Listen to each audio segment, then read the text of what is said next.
when I was younger, I didn't know about spiky profiles, and I think it would have been really helpful for me to know that. What's that got to do with misunderstandings? I think I misunderstood about myself. This idea of a spiky profile is that you can, it's typical for people who are neurodivergent, they say, you can be really good at one thing but really bad at something else, and so as I say, it is a spiky profile. And I couldn't understand. I was just so confused by particularly how other people were reacting to me, and that I was dismissed so much. And I think what they say in some of the talks that I was going to about this whole spiky profile thing is, there was one lady there, and I think it's dyspraxia. She had dyspraxia, and she was referred to as a doctor dyspraxia. Well, I don't know. I can't remember what her title was, but she is a doctor, and she has quite severe dyspraxia, so she has trouble with coordination, but she is the classic spiky profile, very academic, bright, completely capable, has all the qualifications and different things, but openly has said that she struggles to make a cup of tea because of her coordination, and she burns herself, and she knocks into all these different things. So what she was saying is that when she's functioning in the everyday world and struggling to make a cup of tea, people then make assumptions about her intelligence being at a lower level too. That's bad.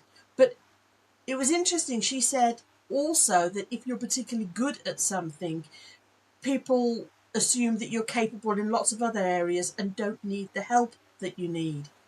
And I think I've thought about this loads of times, like, what would I tell my younger self? And the answer always was, couldn't have told my younger self much because I thought I knew it all.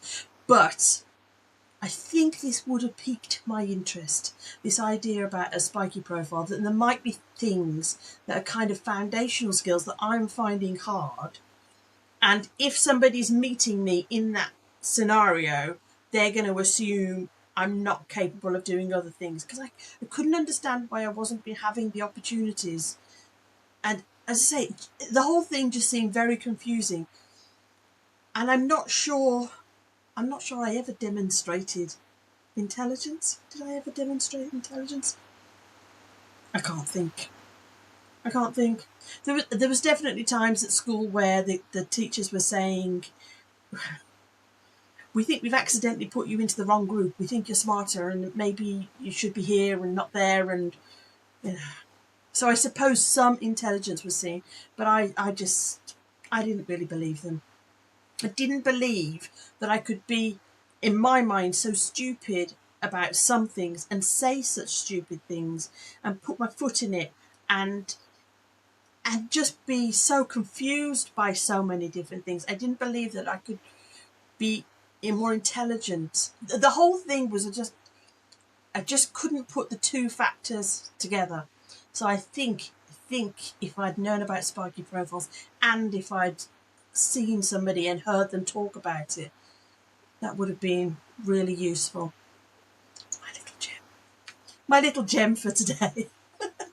I don't know whether I certainly 16-year-old me was like, get out of here. What are you talking about? Bye.